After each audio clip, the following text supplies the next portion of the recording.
Of course. Here's section 1 written according to your instructions, about 1,500 words, focused, rich in vocabulary, and driving the story forward without unnecessary elements. The war left scars deeper than any wound the human body could bear. Cities lay crumbled under the ashen sky. Forests had been reduced to blackened skeletons, and the rivers ran thick with silt and memory. In those days, survival was not about bravery. It was about obedience, about following orders without question. That was how we were trained. Questioning orders got you killed, or worse, marked as a traitor.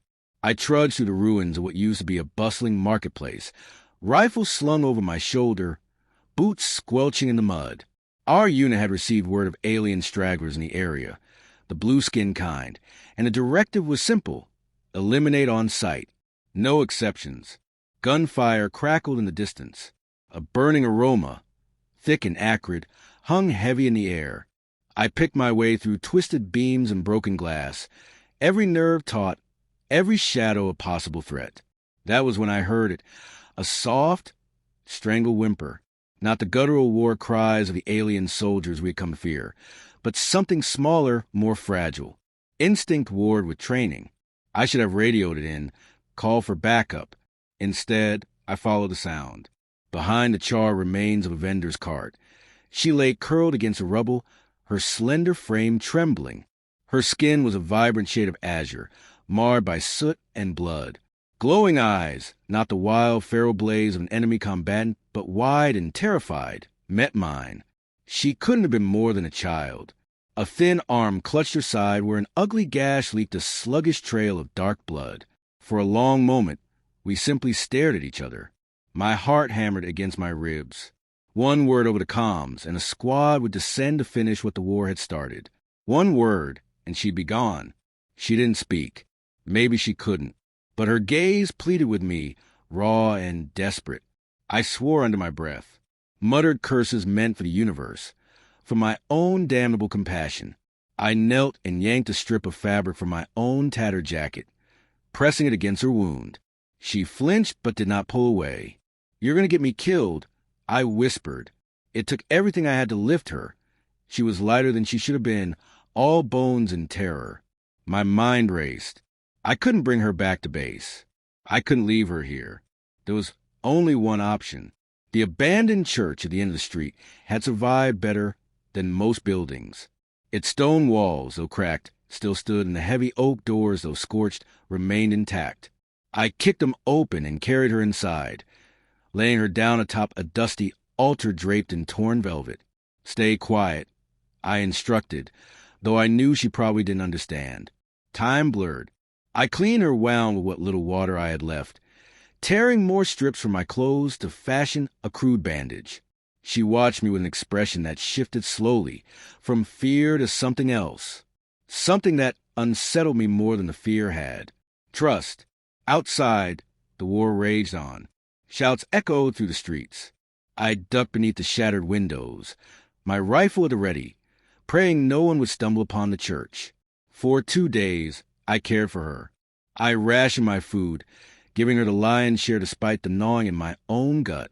She was too weak to speak, but her gratitude radiated in every careful movement, every glance.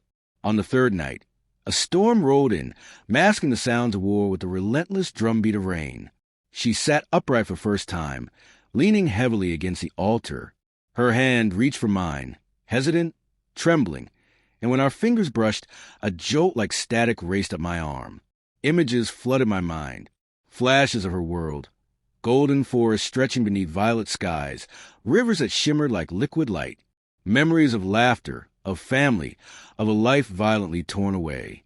Her people had not come to conquer, as we had been told.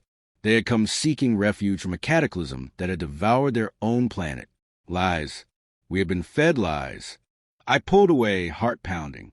She watched me, sorrow written across every delicate feature. Somehow, she had given me a glimpse into her truth, and it shook the very foundation of everything I thought I knew. The next morning, she could stand. Barely. I fashioned a makeshift cloak from the remains of a curtain and helped her to the back of the church, where a collapsed wall opened onto the forest beyond. This is where we part ways, I said, though the words tasted bitter. She paused, her hand brushing my arm once more. Her lips moved, forming words I could not understand, but the sentiment was clear. A promise. Then she was gone, slipping into the misty trees like a wraith. I stayed there long after she vanished, grappling with the weight of what I had done. If anyone found out, if my superiors even suspected, my life would be forfeit. But as I made my way back to base, rejoining the battered remnants of my unit, I knew I would carry her secret to the grave. Time passed. The war ground on for another year before a fragile ceasefire was declared. Humanity emerged victorious, or so the propaganda claimed. But victory was a hollow thing, built atop a mountain of ash and corpses. The blue-skinned strangers who had once descended from the stars became ghosts, fading from memory, buried under layers of fear and resentment. I never spoke of the girl, not to anyone. There were moments in the dead of night when I doubted my own memories. Had she been real, or just a figment of a weary mind pushed to its limits? Yet sometimes, when the world was quiet and the stars burned bright overhead, I could almost feel her touch on my arm, the silent promise she had left behind. And somewhere deep within me, I knew that promise would be fulfilled. Someday. Would you also like me to immediately continue with Section 2 in a similar style? It would keep the momentum going. Of course. Here's Section 2, crafted carefully according to your instructions, about 1,500 words, focused, and flowing naturally into the next phase of the story. Peace was a word people used often after the war, but it felt hollow in my mouth, a brittle thing easily shattered. The world had stitched itself together with trembling hands, rebuilding cities from the bones of the old world, but no amount of new concrete or political speeches could erase what had been lost. I wandered through it all like a ghost, neither dead nor fully alive, a man misplaced in his own life. They called us veterans heroes, but their eyes told another story. Heroes were celebrated, not pitted, not feared. They didn't cross the street to avoid you, didn't lower their voices when you passed by. I learned quickly that the world didn't know what to do with men like me. I found work where I could, fixing engines, patching broken fences, hauling debris, anything to stay moving, to drown out the memories that clawed at my mind when the nights grew too long. Sometimes, when the wind was just right, I thought I could hear the whine of alien ships overhead, the crack of distant gunfire. Old reflexes twitched in my muscles. Old fears gnawed at the edge of reason. I told myself they were just echoes trapped in my bones. In the quiet spaces between jobs, I thought of her, the blue-skinned girl whose name I never learned. Her eyes, brilliant and full of unspoken words, haunted me more than any battlefield corpse. I wondered if she had survived, if she had found a place untouched by human cruelty. Maybe she had died in those endless woods, just another casualty no one would ever count. Years slipped by. Seasons changed with mechanical indifference. The government signed treaties and built monuments, desperate to convince themselves that the age of war was over. But distrust lingered. They kept their weapons close, their eyes sharper than ever. Rumors drifted through villages like smoke. Sightings of strange lights in the sky, of ships that moved faster than any human craft, of figures glimpsed at the edges of the wilderness, blue against the green. Most people dismissed it as superstition. They wanted to believe the war was truly over, that the last of the aliens had either been killed or had fled into the stars, never to return. I wasn't so sure. The first time I noticed a man in a long coat, he was standing across the marketplace, pretending to inspect apples at a vendor's stall. His posture was too rigid, his gaze too sharp. I watched him from the corner of my eye as I bartered for a sack of grain, my instincts prickling. When I turned to leave, he disappeared without a trace, swallowed by the crowd. Days later, I found footprint around my cabin. Too large for any animal, too deliberate to be innocent. They circled the building, pausing at the windows. Someone had been watching. I reinforced the locks and started sleeping with my old sidearm under the pillow. It wasn't paranoia if the danger was real.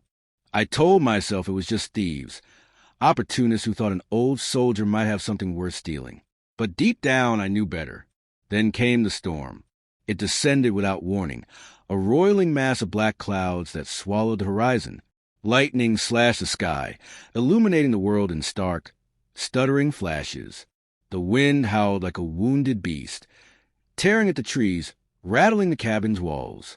I sat by the fire, gun across my knees, every muscle wound tight. When the knock came, it was almost gentle. 3 soft raps against the door, barely audible above the wind. I rose slowly, heart hammering.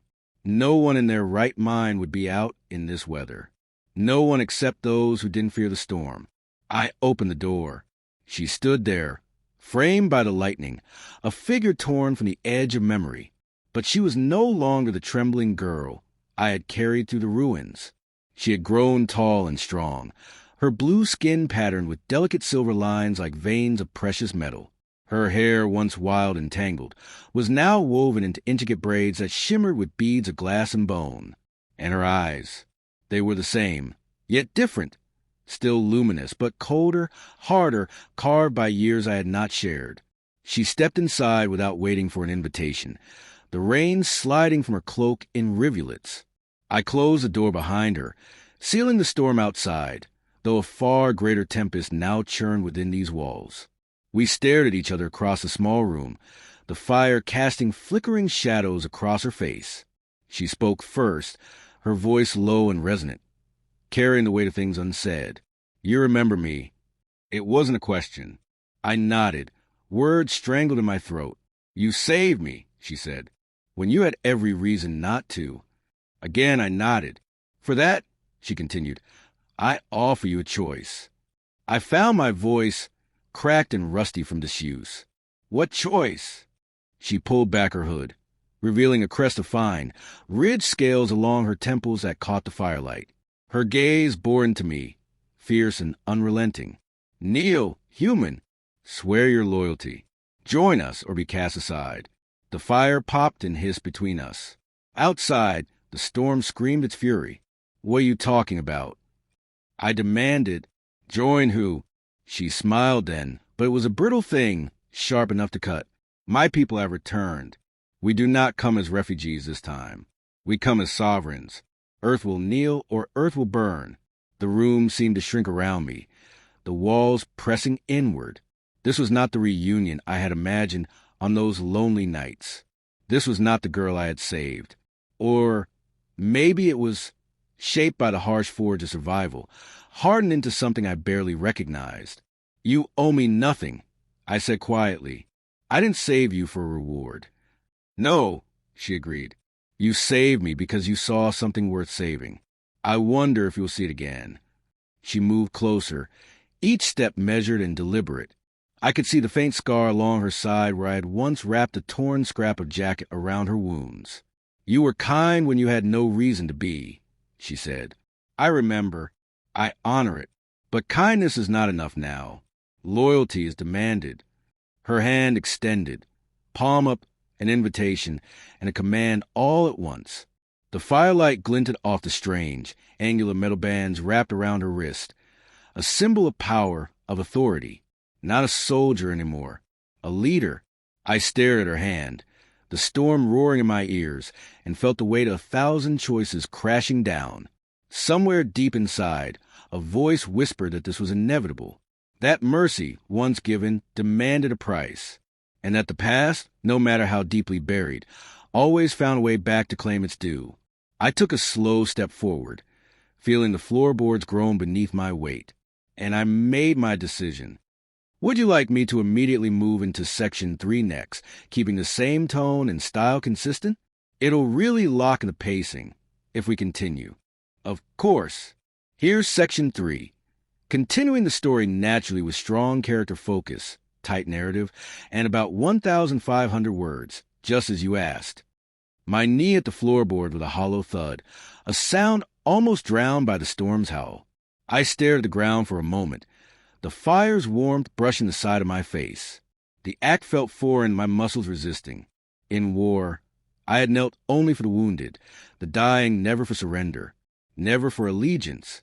She said nothing, simply standing there, her hand still extended as though waiting for something more, a word, a pledge, an abandonment of everything I had once believed. My mouth was dry, my heart a hammer against my ribs. Slowly, I reached up and placed my hand over hers. Her skin was colder than I remembered, a chill that seeped into my bones.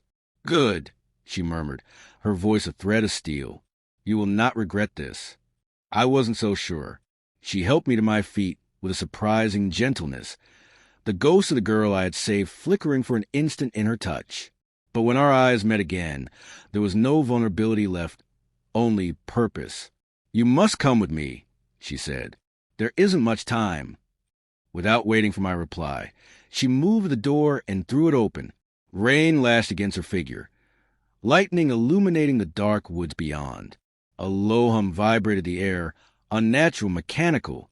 My instinct screamed a warning, but it was too late for second thoughts. I grabbed my jacket, slipped my gun into the waistband, and followed her into the storm. The woods were different at night, transformed into a maze of twisting shadows and rustling threats. Branches clawed at my face, mud sucked at my boots. She moved with inhuman grace, never stumbling, never hesitating. I struggled to keep up. After what felt like hours, we emerged into a clearing. At its center hovered a ship unlike anything I had ever seen. Sleek and angular, its hull pulsing with a faint inner light. It made no sound, the rain sliding off its surface like oil off glass. Around it stood figures clad in dark armor, their outlines blurred by cloaking fields that flickered with each gust of wind. The sight froze me where I stood. These were not ragged survivors clinging to life. They were soldiers, an army reborn. She turned to me, her hair plastered to her forehead by the rain, her expression grave. "You must understand," she said. "This is not vengeance. It is reclamation. Earth was never yours to take. You think we stole it?" I asked, my voice rough. "You did more than steal," she replied. "You desecrated. We fled because we had no choice. But exile does not erase claim. We have come to take back what was always ours." The words rang in my ears, too large, too impossible to fit inside my understanding of the world. Humanity had fought a war for survival, or so we had been told. But history, I realized, was always a matter of perspective. Before I could respond, a figure approached from the ship, tall, imposing, clad in black armor etched with the same silver lines that traced her skin. His face was hidden behind a mask that gleamed under the lightning. He stopped before us, regarding me with cold appraisal. "This is the one?" he asked, his voice distorted by the helmet. She nodded. "He saved me," she said simply. The soldier studied me for a moment longer, then inclined his head slightly. Not a gesture of respect, but acknowledgement. "He will be tested," he said. "If he fails, he will be discarded." "He won't fail," she said, her voice carrying a dangerous certainty. The soldier turned and strode back toward the ship, his cloak billowing behind him. She faced me again, her eyes softer now, though the steel remained beneath. "There is a place you must go," she said. "A relic hidden in the ruins of your old cities. It holds a key to what comes next. And if I refuse?" I asked. Her lips tightened. "Refusal is not an option," she said. "You knelt, human. You swore yourself to us. Your choices are made." The anger flared in me then, a sudden bright flame against the cold. I hated being cornered, hated being used. But even as the rage rose, so did a colder, crueler realization. Survival demanded adaptation, and survival had always been my specialty. "Tell me where," I said. Relief flickered in her eyes, quickly smothered.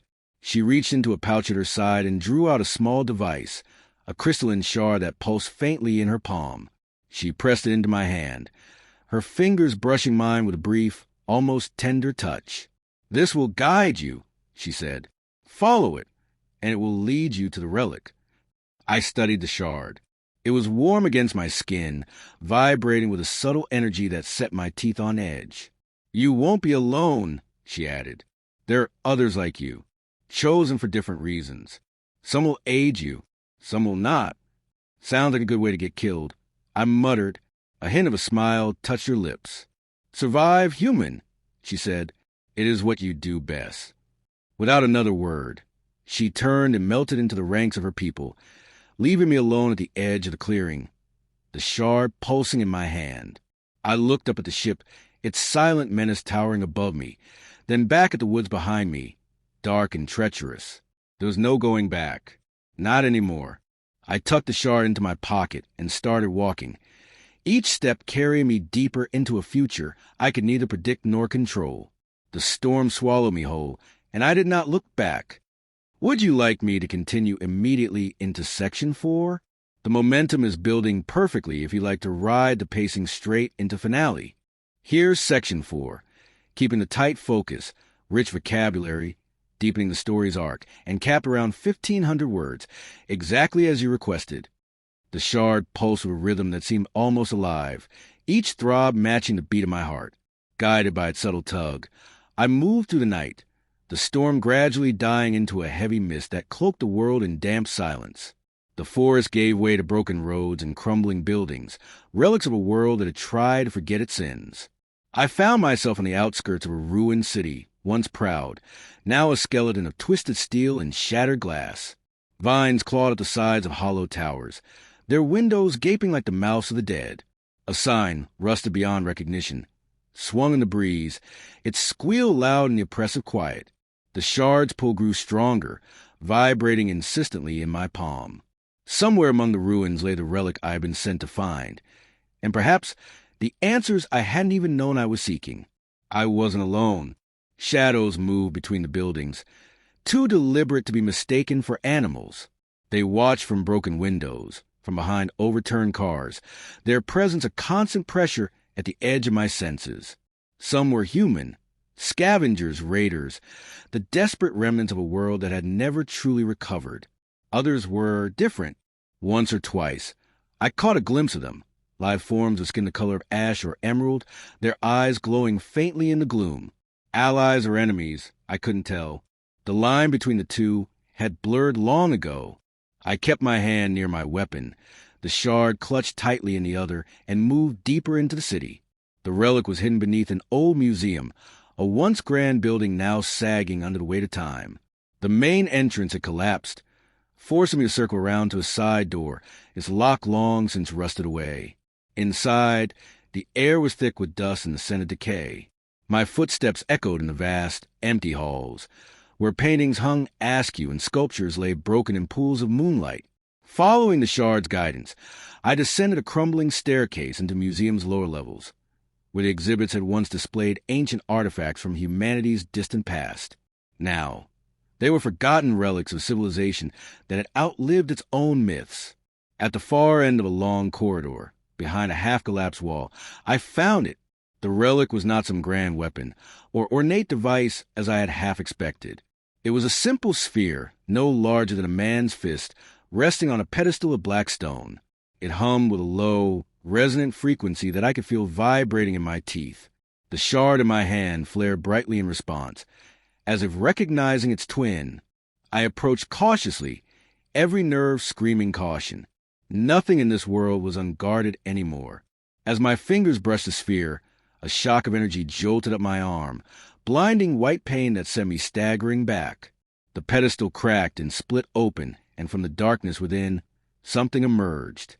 It was a creature unlike any I had seen before, all sharp angles and sinewy strength. Its skin a living metal that shimmered between silver and black. It moved with terrifying speed, placing itself between me and the relic, its eyes burning like twin stars. I drew my weapon without thinking, but even as I leveled it, I knew bullets would be useless. The creature spoke, its voice a scraping, grinding thing that seemed to claw at the inside of my skull. Prove yourself. I swallowed hard, steadying my aim, and if I can't, the creature tilted its head, an almost human gesture. Then you die, and the world with you. No pressure. It lunged. I dove aside, rolling across the cracked floor as its claws raked the air where I had been a heartbeat before.